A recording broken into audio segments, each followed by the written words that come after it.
stands for. So, because he actually does. And Alec, welcome to the phone call. Welcome to Zoom. Thank you so much for coming on with my group. It's a great group. They're all across the country. Before I was doing a lot of stuff with Housing Wire, trying to give a bunch of information.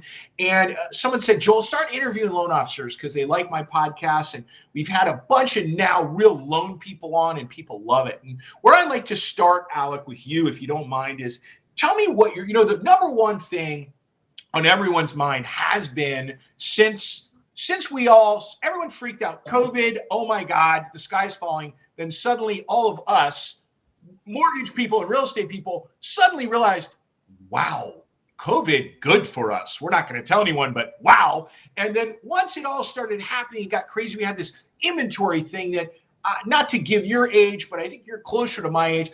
We've never seen anything like this before. This is complete, utter craziness, even in the onslaught of 05, 06, 07 crazy town stuff going on, where people are writing 20 offers and, they're taking the cash offer 100 over.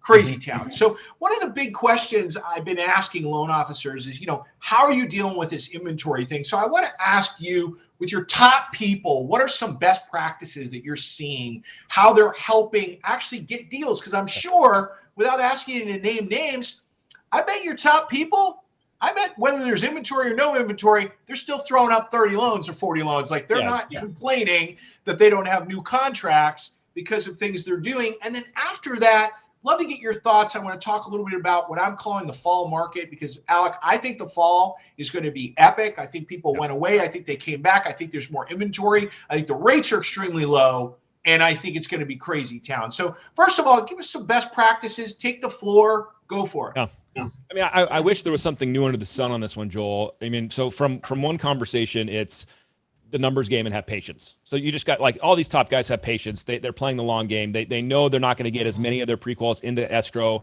They have awareness of that, and they don't let it bother them. They keep grinding, they keep hustling, they keep doing the right stuff. But then the old school stuff still makes massive impact, meaning some of these top people, they know all the agents. They have relationships with them for 5-10 years.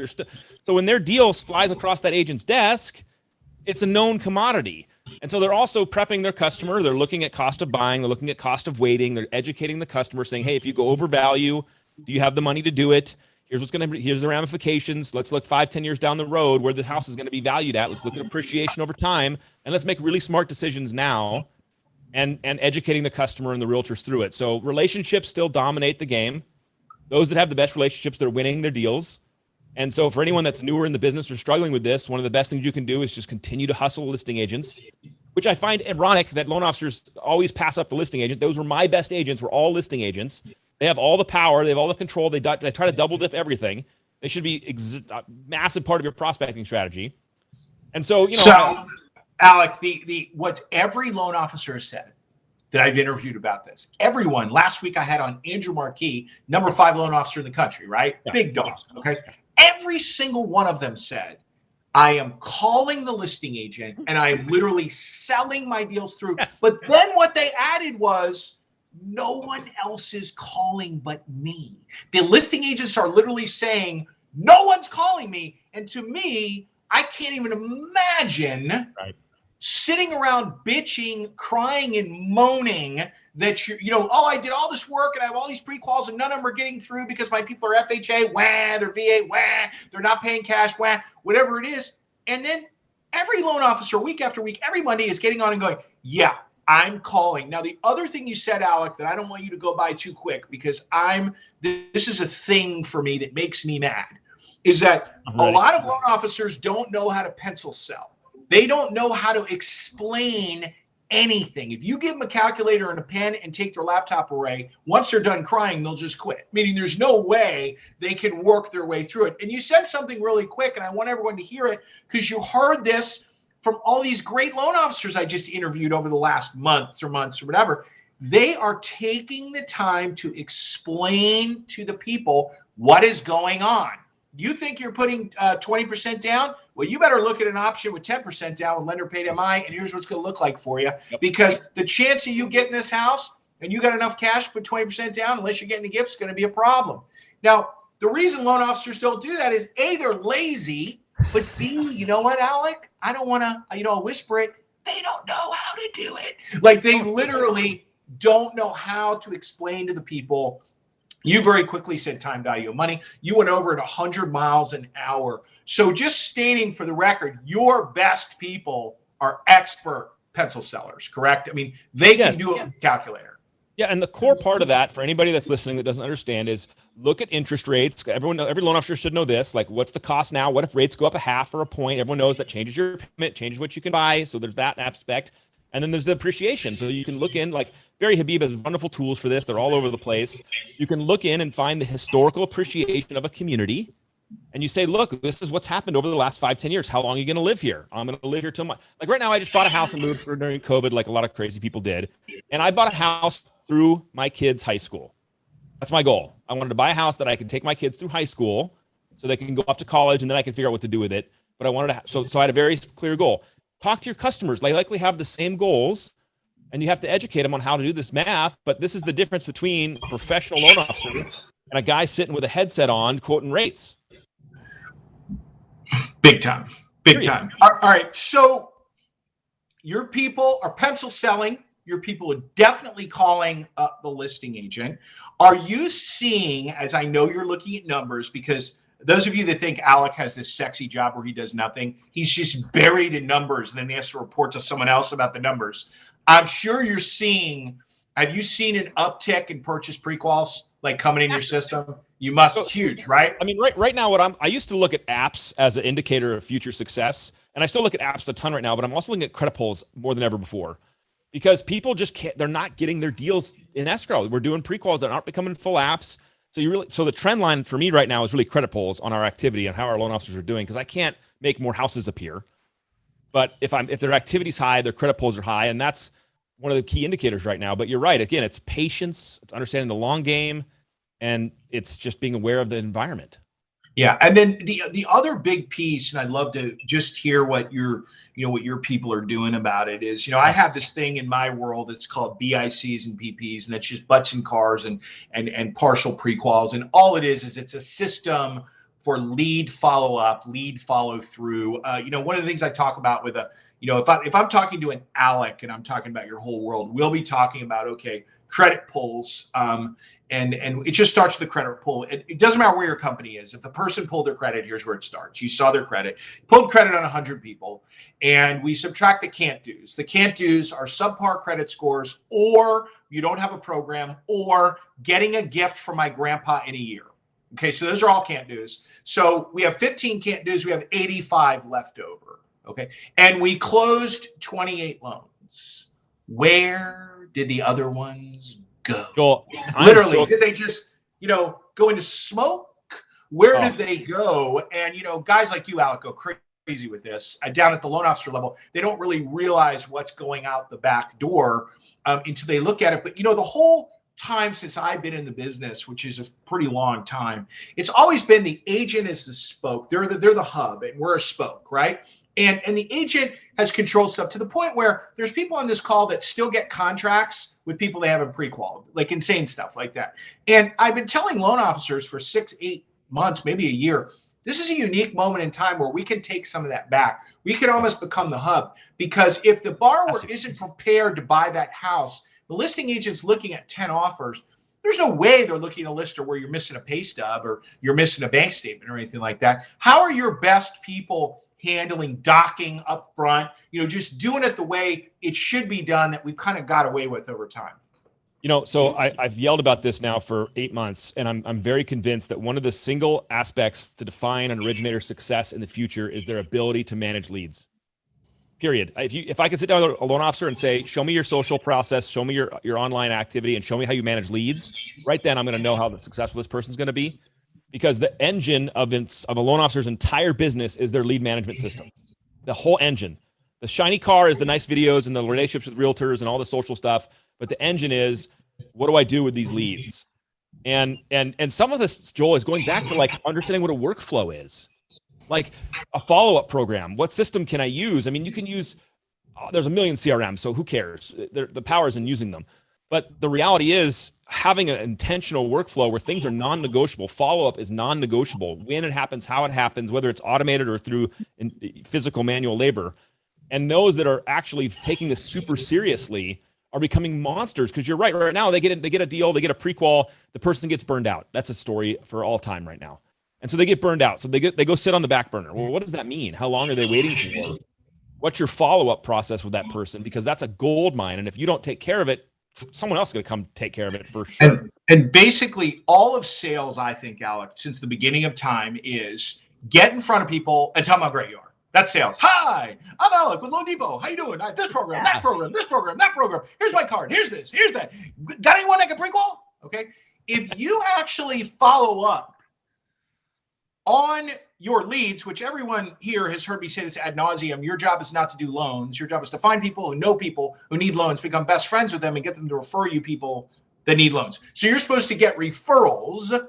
If all you're doing is getting referrals all day, and you're actually following up on these referrals, that is the best sales technique in the world, because you don't have to sell yourself to any agent.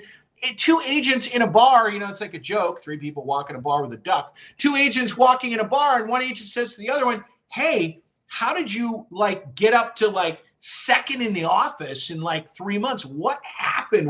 Well, I met this guy named Sean Johnson with this extremely long hair who looks like he came from a dead show, but oh my God, I refer him 10 people and 8 of them close, because he has a buy or die mentality, meaning these people are literally going to get approved and they're going to close. They don't disappear. My old loan officer, I'd give him 10 people and 2 would close. Yep. And then these conversations go on all the time. Now, Sean didn't have to sell anything.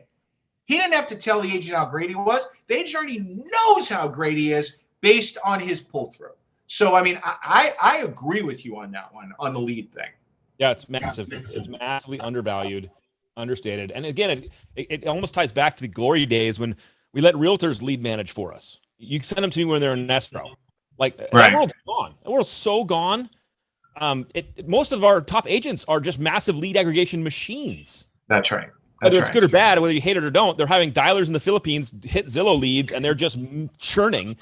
And so if you can't insert yourself into that process with a mastery of lead management yourself and a process, you're going to, it's the boat.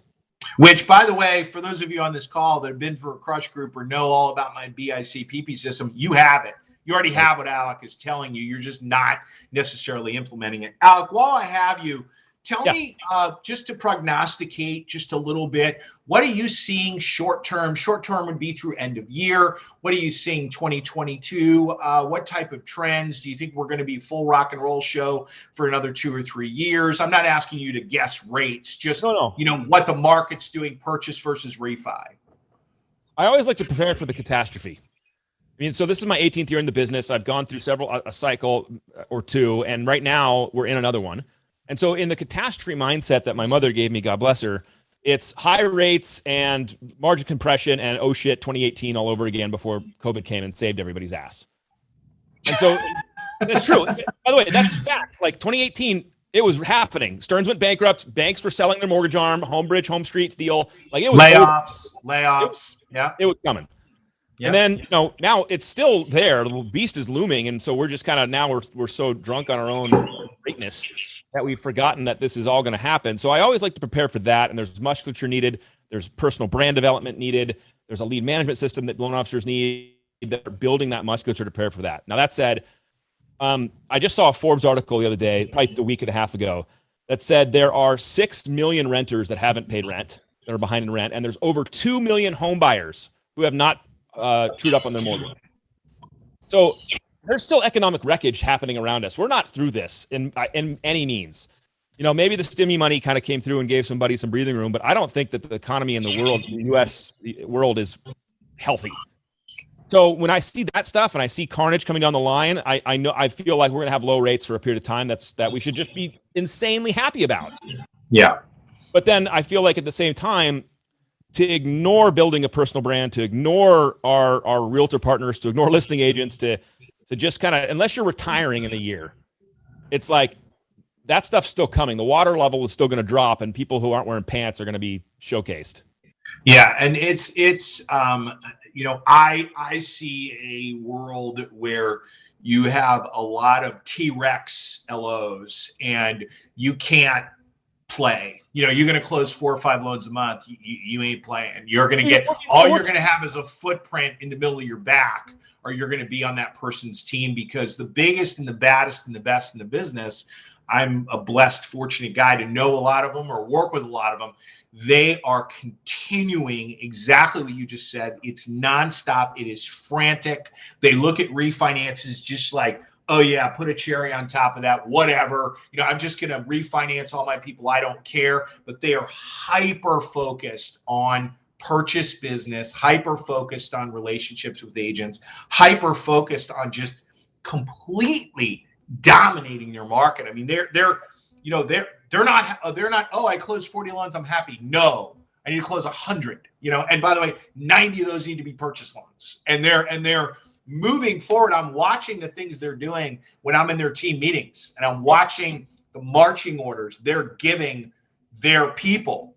And it's like, the way China wants to take over 5G. I mean, that's what's going on. It is brutal. And when I think about being a loan officer that is sitting around thinking, oh, I'm, the man, or I'm the woman because I just made 300 grand and, in 2020, and I've never made more than 80 in my life. And it was all refis and it's all funny money. And I bought a second home and and a Harley and another car, and I'm thinking about these people are going to get, yeah, Sean, that was you. These people are going to get flattened. Like, they're not going to know what hit them. Alec, these are the same loan officers that when you have to say to them, they're closing 10 loans a month, 8 of them are refis, 2 purchases, and you say to them, hey, by the way, you're not going to have access to that LOA anymore. Wait, what? What do you mean? Yeah, you're not going to be able to use them anymore because they're going to be allocated over here for. Yeah, but I'm a huge producer. I close 10 loans a month. No, you don't. You close 2. And if you can't handle your own 2 without an LOA, you've got a problem. And I'm already seeing those little fissure. I saw it over the summer a little bit, Alec, at the bigger companies where, some layoffs at a lower level, some little restructuring, moving bodies around, where the big dogs are getting access to the bodies and the little dogs aren't. And, I keep saying it. I'm glad to hear you say it so everyone can hear you say it as well, that it's go time. It's not time to, go to your second home and pretend that, you're the king. Yep. 100%, man. 100%. So Alec, I'm not letting you go without a little bit of the branding stuff. Everyone knows you're great at that. And the way I look at this, Alec, and we can have a spirited discussion on this if you want, is that, when you start getting into what I call branding, when a loan officer says to me, hey, I want to do a billboard, I say to them, okay, that's cool, but you're not going to get any business from your billboard. All you're going to get is people that you've done business with before are going to look up and go, oh, cool, look, there's Alec on the billboard. Yep. Okay. Yep. So with these uber successful loan officers, they throw up a billboard. It's very successful because they're in a market where they've done 1 out of 10 loans. Like everybody knows who they are. So with social media, which everybody is involved with, for loan officers that are not that busy, one of the big challenges I see is they get tied up in this, Alec, and they're spending. I've said to so many law officers, I'm like, hey, can you do me a favor and take all the time you spent on that really cool video that, by the way, was way too long and I turned it off at 42 seconds. Okay, can you take that time and actually go meet people that can refer you loans? Talk a little bit about with videos, and I'll tell you, my theory is anything over 45 seconds, people are snoozing. Okay, talk a little bit about videos for LOs and how they can maximize that kind of stuff. Let's just stay right in social media because we don't have a ton of time, and I promised you 30 minutes. I know you could go on this subject for days. Yep, and I can flex. Enlighten us. But here's my aha moment for the dumb sales guy. So 23 years old, my first boss said, you're going to leave the office every single day and you cannot come back without 8 realtor business cards. In 2003, when we were having the biggest refi boom up to 2020, it was almost as big as 2020. It was massive. And my boss said, you're going to come out, get 8 business cards, and you're going to come back. And then Fridays and Saturdays, you're going to go to, Thursdays and Fridays, you're going to broker preview. And then you're going to weekends, you're going to go to open houses. And I said, yes, sir. I'm 23. I'll do whatever you said. Loving your first boss. Yeah. He was amazing. He's a credible Yeah. producer. He taught me the world. And I went out and I relentlessly built face-to-face relationships. And shocker, after 4 to 6 months, I had all these people that knew, like me, and trust me because I showed up every time with a, I don't care if I was sick, I showed up every time. So my aha moment was I built that through human connection, through repetition and consistency, through showing up and building real human relationships. That's how you build. That's how I won. Right. My first year ever at 23, I did $85 million just doing that. And a monthly mailer I sent from my ACT database to the top 100 agents. Fast forward to today, all those same people you're trying to influence, all your past customers, all your realtors of any stature, if they're any good, these guys are all on social all day long. So now there's another opportunity to be with those people. And they're looking at their listings, they're looking at their stuff, and now you have a chance to show up in their feed, whether it's 45 seconds or they get impressed by you and they spend a whole minute or 3 minutes with you. You get this market impression with that person. And at the minimum, you're showing them that you're showing up to play, that you're there hustling, that you're looking to get leads and aggregate your own customers and fortify your own database. So Alec, would it be safe to say, and then keep going, sorry to interrupt you, that you could almost be doubly as effective, because if you're in a Joel plan, like a rookie plan, where I still have them out on the street. Yes, you should. And and you're doing what you're saying, you would be moving twice as fast. If you want to get married to somebody and you date them once a month, it's not going to happen very quickly. But if I'm at your open house and your broker preview, and then I see you at the networking event, and then I see you online. Now, here's the part where everyone fails the online stuff, Joel. They just fail miserably. Is they post their effing Yelp reviews. Stop it. Like, no one gives a crap about you. They care about themselves. It's how to win friends and influence people on the internet. It's the same thing. So instead of just posting your own how great you are, engage other people. Show them you're interested in them. Not like a stalker, not a creepo, but like, I don't know why people don't get this.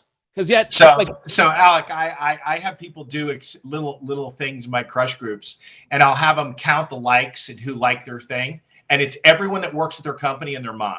You know what I mean? And I'm like, if that's what happened, you're completely wrong. I have a podcast in there, Alec, with a guy by the name of Anthony Dezette, and I just want to say this so you could hear it too. It was monumental when he said this to me. We did it live. He was in my studio, and he says, "Yeah, Joel. So when you like someone's picture, it's the equivalent of walking up to them on the street and going like this, and then just walking by." So everyone, when Alex said engage, that doesn't mean you like the picture. That means you actually comment on the picture. Hey, cool dog, where'd you get it? Or how much does it weigh? Or what kind of dog is it? Or does it shed? Whatever, not just this, right? Humans craving validation. And you have the unbelievable opportunity to give them that, to say, I see you, I recognize you, congrats on this, awesome on this. Like, your kid went to college, that's incredible, that's my rival, we hate them. Like, you have the chance to validate another human being, and that to me is more powerful than any marketing or billboard or anything else that you could do, because it'll be reciprocated. When you come and then show up, that's why social is a two-way street, and everyone treats it like a one-way street.